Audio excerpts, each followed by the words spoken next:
Welcome to the One Year Bible, May 23. The Old Testament reading, 2 Samuel chapter 2, verse 12, through chapter 3, verse 39. One day Abner led Ishbosheth's troops from Mahanaim to Gibeon. About the same time, Joab, son of Zeruiah, led David's troops out and met them at the pool of Gibeon. The two groups sat down there, facing each other from opposite sides of the pool. Then Abner suggested to Joab, "Let's have a few of our warriors fight, hand to hand, here in front of us." "All right," Joab agreed. So 12 men were chosen to fight from each side. 12 men of Benjamin, representing Ishbosheth, son of Saul, and 12 representing David. Each one grabbed his opponent by the hair and thrust his sword into the other's side so that all of them died. So this place at Gibeon has been known ever since as the Field of Swords. A fierce battle followed that day, and Abner and the men of Israel were defeated by the forces of David. Joab, Abishai, and Asahel, the three sons of Zeruiah, were among David's forces that day. Asahel could run like a gazelle, and he began chasing Abner. He pursued him relentlessly, not stopping for anything. When Abner looked back and saw him coming, he called out, "Is that you, Asahel?" "Yes, it is," he replied. "Go fight someone else," Abner warned. "Take on one of the younger men and strip him of his weapons." But Asahel kept right on chasing Abner. Again, Abner shouted to him, "Get away from here! I don't want to kill you! How could I ever face your brother Joab again?" But Asahel refused to turn back, so Abner thrust the butt end of his spear through Asahel's stomach, and the spear came out through his back. He stumbled to the ground and died there. And everyone who came by that spot stopped and stood still when they saw Asahel lying there. When Joab and Abishai found out what had happened, they set out after Abner. The sun was just going down as they arrived at the hill of Ammah, near Giah, along the road to the wilderness of Gibeon. Abner's troops from the tribe of Benjamin regrouped there at the top of the hill to take a stand. Abner shouted down to Joab, "Must we always be killing each other? Don't you realize that bitterness is the only result? When will you call off your men from chasing their Israelite brothers?" Then Joab said, "God only knows what would have happened if you hadn't spoken, for we would have chased you all night if necessary." So Joab blew the ram's horn, and his men stopped chasing the troops of Israel. All that night Abner and his men retreated through the Jordan Valley. They crossed the Jordan River, traveling all through the morning, and didn't stop until they arrived at Mahanaim. Meanwhile, Joab and his men also returned home. When Joab counted his casualties, he discovered that only 19 men were missing in addition to Asahel. But 360 of Abner's men had been killed, all from the tribe of Benjamin. Joab and his men took Asahel's body to Bethlehem and buried him there in his father's tomb. Then they traveled all night and reached Hebron at daybreak. That was the beginning of a long war between those who were loyal to Saul and those loyal to David. As time passed, David became stronger and stronger, while Saul's dynasty became weaker and weaker. These are the sons who were born to David in Hebron. The oldest was Amnon, whose mother was Ahinoam from Jezreel. The second was Daniel, whose mother was Abigail, the widow of Nabal from Carmel. The third was Absalom, whose mother was Maachah, the daughter of Talmai, king of Geshur. The fourth was Adonijah, whose mother was Haggith. The fifth was Shephatiah, whose mother was Abital. The sixth was Ithream, whose mother was Eglah, David's wife. These sons were all born to David in Hebron. As the war between the house of Saul and the house of David went on, Abner became a powerful leader among those loyal to Saul. One day Ishbosheth, Saul's son, accused Abner of sleeping with one of his father's concubines, a woman named Rizpah, daughter of Aiah. Abner was furious. "Am I some Judean dog to be kicked around like this?" he shouted. "After all I have done for your father Saul and his family and friends, by not handing you over to David, is this my reward, that you find fault with me about this woman? May God strike me and even kill me if I don't do everything I can to help David get what the Lord has promised him. I'm going to take Saul's kingdom and give it to David. I will establish the throne of David over Israel as well as Judah, all the way from Dan in the north to Beersheba in the south." Ishbosheth didn't dare say another word because he was afraid of what Abner might do. Then Abner sent messengers to David saying, "Doesn't the entire land belong to you? Make a solemn pact with me, and I will help turn over all of Israel to you." "All right," David replied, "but I will not negotiate with you unless you bring back my wife Michal, Saul's daughter, when you come." David then sent this message to Ishbosheth, Saul's son, "Give me back my wife Michal, for I bought her with the lives of 100 Philistines." So Ishbosheth took Michal away from her husband Palti, son of Laish. Palti followed along behind her as far as Bahurim, weeping as he went. Then Abner told him, "Go back home." So Palti returned. Meanwhile, Abner had consulted with the elders of Israel. "For some time now," he told them, "you have wanted to make David your king.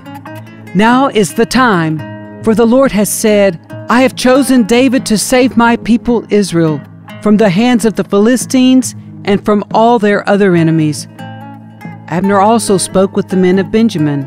Then he went to Hebron to tell David that all the people of Israel and Benjamin had agreed to support him. When Abner and 20 of his men came to Hebron, David entertained them with a great feast. Then Abner said to David, "Let me go and call an assembly of all Israel to support my lord the king. They will make a covenant with you to make you their king, and you will rule over everything your heart desires." So David sent Abner safely on his way. But just after David had sent Abner away in safety, Joab and some of David's troops returned from a raid, bringing much plunder with them. When Joab arrived, he was told that Abner had just been there visiting the king and had been sent away in safety. Joab rushed to the king and demanded, "What have you done? What do you mean by letting Abner get away? You know perfectly well that he came to spy on you and find out everything you're doing." Joab then left David and sent messengers to catch up with Abner, asking him to return. They found him at the well of Sirah and brought him back, though David knew nothing about it. When Abner arrived back at Hebron, Joab took him aside at the gateway as if to speak with him privately. But then he stabbed Abner in the stomach and killed him in revenge for killing his brother Asahel. When David heard about it, he declared, "I vow by the Lord that I and my kingdom are forever innocent of this crime against Abner, son of Ner. Joab and his family are the guilty ones. May the family of Joab be cursed in every generation with a man who has open sores or leprosy, or who walks on crutches or dies by the sword or begs for food." So Joab and his brother Abishai killed Abner because Abner had killed their brother Asahel at the battle of Gibeon. Then David said to Joab and all those who were with him, "Tear your clothes and put on burlap. Mourn for Abner." And King David himself walked behind the procession to the grave. They buried Abner in Hebron, and the king and all the people wept at his graveside. Then the king sang this funeral song for Abner. "Should Abner have died as fools die? Your hands were not bound, your feet were not chained. No, you were murdered, the victim of a wicked plot." All the people wept again for Abner. David had refused to eat anything on the day of the funeral, and now everyone begged him to eat. But David had made a vow, saying, May God strike me and even kill me if I eat anything before sundown." This pleased the people very much. In fact, everything the king did pleased them.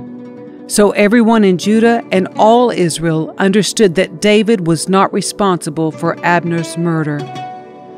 Then King David said to his officials, "Don't you realize that a great commander has fallen today in Israel? And even though I am the anointed king, these two sons of Zeruiah, Joab and Abishai, are too strong for me to control. So may the Lord repay these evil men for their evil deeds."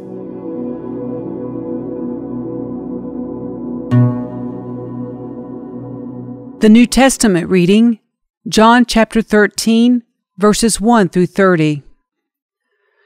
Before the Passover celebration, Jesus knew that his hour had come to leave this world and return to his Father. He had loved his disciples during his ministry on earth, and now he loved them to the very end. It was time for supper, and the devil had already prompted Judas, son of Simon Iscariot, to betray Jesus. Jesus knew that the Father had given him authority over everything, and that he had come from God and would return to God. So he got up from the table, took off his robe, wrapped a towel around his waist, and poured water into a basin. Then he began to wash the disciples' feet, drying them with the towel he had around him. When Jesus came to Simon Peter, Peter said to him, "Lord, are you going to wash my feet?" Jesus replied, "You don't understand now what I am doing, but someday you will." "No," Peter protested, "you will never ever wash my feet." Jesus replied, "Unless I wash you, you won't belong to me." Simon Peter exclaimed, "Then wash my hands and head as well, Lord, not just my feet." Jesus replied, "A person who has bathed all over does not need to wash, except for the feet, to be entirely clean. And you disciples are clean, but not all of you." For Jesus knew who would betray him. That is what he meant when he said, "Not all of you are clean." After washing their feet, he put on his robe again and sat down and asked, "Do you understand what I was doing? You call me teacher and Lord, and you are right, because that's what I am. And since I, your Lord and teacher, have washed your feet, you ought to wash each other's feet. I have given you an example to follow. Do as I have done to you. I tell you the truth, slaves are not greater than their master, nor is the messenger more important than the one who sends the message. Now that you know these things, God will bless you for doing them. I am not saying these things to all of you. I know the ones I have chosen, but this fulfills the scripture that says, 'The one who eats my food has turned against me.' I tell you this beforehand, so that when it happens you will believe that I am the Messiah. I tell you the truth, anyone who welcomes my messenger is welcoming me, and anyone who welcomes me is welcoming the Father who sent me."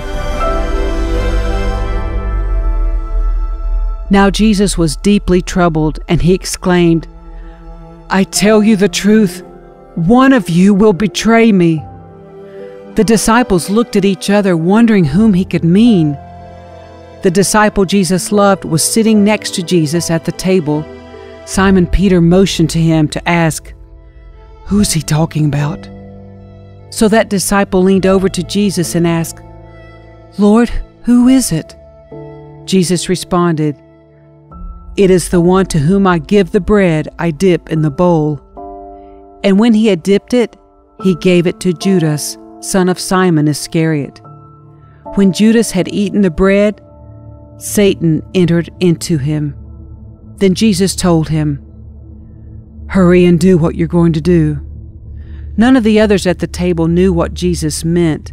Since Judas was their treasurer, some thought Jesus was telling him to go and pay for the food, or to give some money to the poor. So Judas left at once, going out into the night.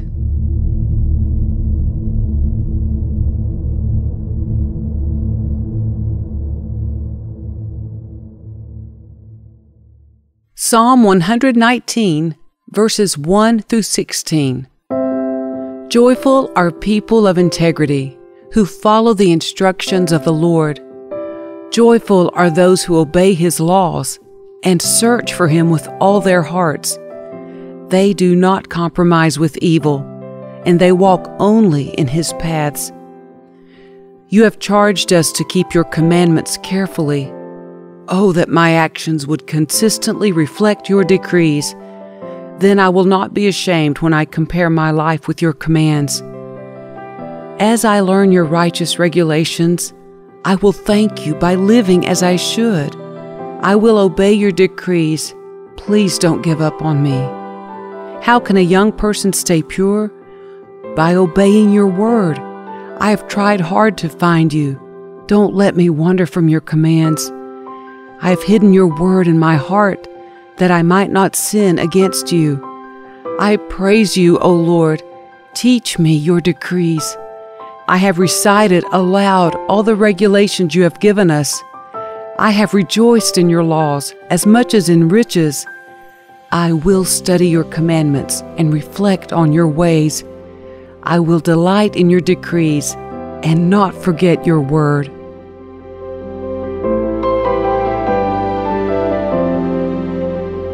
Proverbs 15, verses 29 and 30. The Lord is far from the wicked, but He hears the prayers of the righteous. A cheerful look brings joy to the heart. Good news makes for good health.